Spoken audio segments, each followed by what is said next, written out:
blood-drenched alleyways wreathed in spectral fog, dirty cops snorting blow off a trainee's ass while slamming uncut black tar heroin into their veins. It's fucking noir, ladies and gentlemen.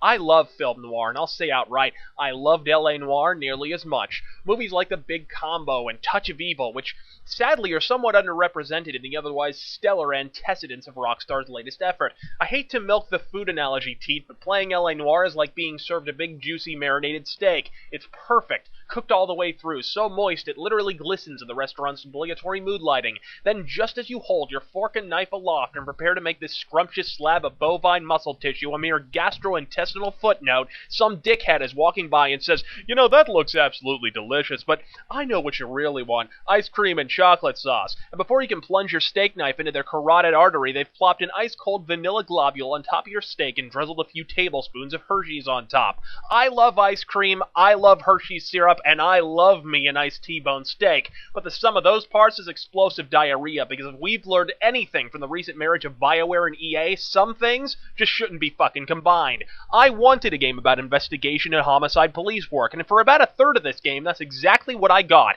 The rest of the time, I was either driving around like an asshole, listening to an old-timey radio station I can never turn the fuck off, or furiously restarting the game because of the ass-backward checkpoint system. It's excruciatingly obvious that Rockstar is fantastic at making open-world games, but when it comes to creating the sort of forensic point-and-click mystery fare popularized by Still Life and Blade Runner, they wouldn't know Monkey's Island from Super Monkey Ball, which isn't to say that L.A. Noire is bad, it isn't. Throughout the 15-plus hours of gameplay, it showcases myriad strengths, and I'll say right off the bat that I give this game not just a recommendation, but an enthusiastic one. It's more fun than a night in a monkey whorehouse with a bag of bananas. That said, the game still has more issues than 2000 AD, and I'll tell you the precise moment I made this ingratiating realization. See, with L.A. Noire, as with every Rockstar game, if you were to make a drinking game of every time it saves your game for you, you'd be under the fucking table with cirrhosis before you saw the goddamn title screen. This game saves if there's so much as a shift in the breeze. The game autosaves before and after every gunfight, every car ride, every police chase, and every cutscene, yet for some bafflingly idiotic reason, before the interrogation sequences, which anyone can tell you are more random and potentially disastrous than playing Russian roulette with a fucking Gatling gun,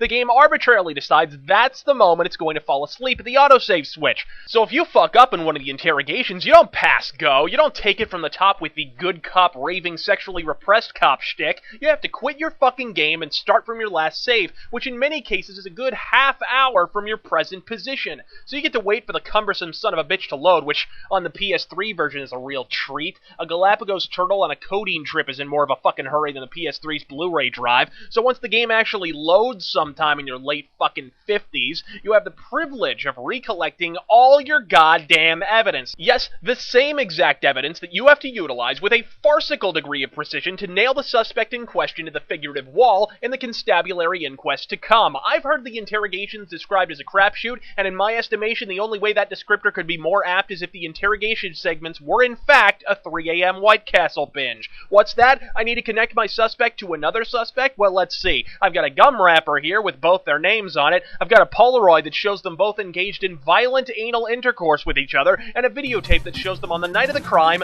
doing the fucking deed in question. One would assume, well shit, I can pick any of these and it'll be correct.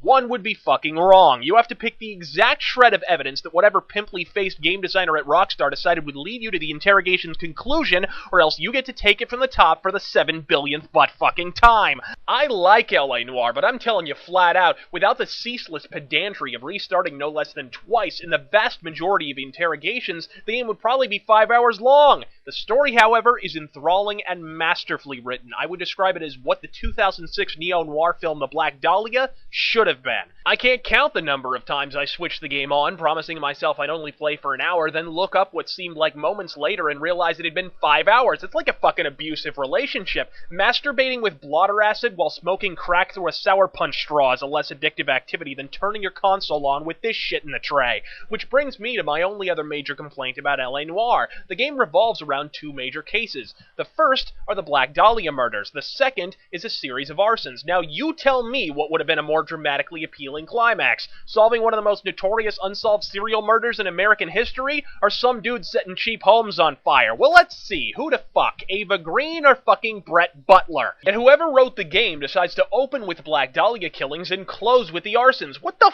fuck? That's like Motorhead opening for Dan Fogelberg. That's easily the worst idea since Jim Henson discovered the phrase walk it off. But hey, now I have something in common with a Kobe Bryant dinner date. If I'd stopped earlier, it would have ended better for everyone.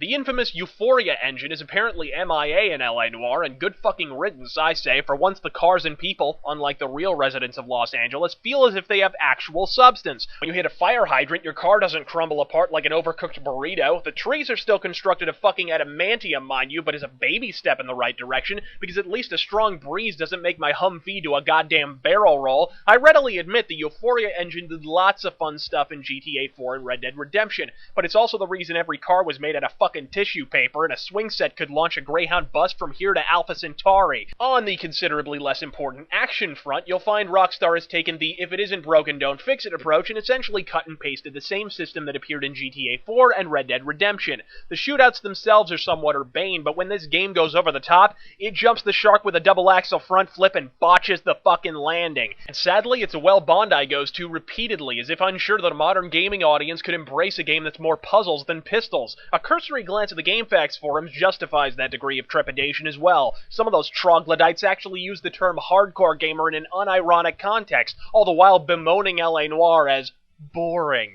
No, asshole, Catholic Mass is boring. LA Noire just requires a marginal degree of critical thinking. Try not to shit yourself on the way to your computer to drop badly misspelled remonstrative bullshit in my comments section. But the game's masterstroke is undoubtedly the pioneering facial animation technology utilized by Team Bondi, and I'll admit, there are moments when the game lingers awkwardly in the squalid shantytown at the base of the uncanny valley, but the strangely pastel look of the textures at times reduces this effect to a degree. Frankly, for a game called LA Noire, most of this fucking game sure does take place in the daytime. What's the matter, Team Bondi? Never seen Blade Runner? Daytime doesn't exist in film noir. That's one of the basic fucking rules. It's rainier than Seattle in monsoon season. Every hot chick is either a murderer, a robot, or so promiscuous she makes Valeria Messalina sound like the patron saint of chastity, and the cast chain smokes like Dennis Leary at a fucking tax audit. That's noir, motherfucker. These pastel colors in daytime scenes need to go the way of Sony's profitability. It's LA Noire, not Miami Vice. Bottom line, LA Noire is a point-and-click mystery game without any pointing, without any clicking, and with a mystery that effectively solves itself. You could run around setting fires all over downtown LA and boinking your German dope fiend girlfriend, and the game won't even bother to scowl at you disapprovingly. That sort of approach works for knuckle-dragging explosion fests like GTA,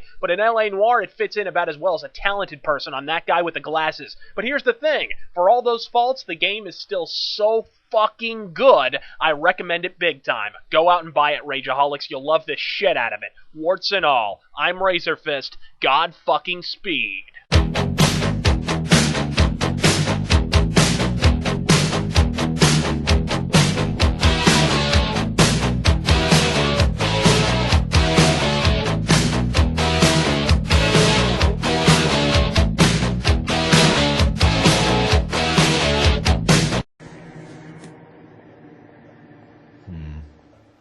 Don't think this is any use to us.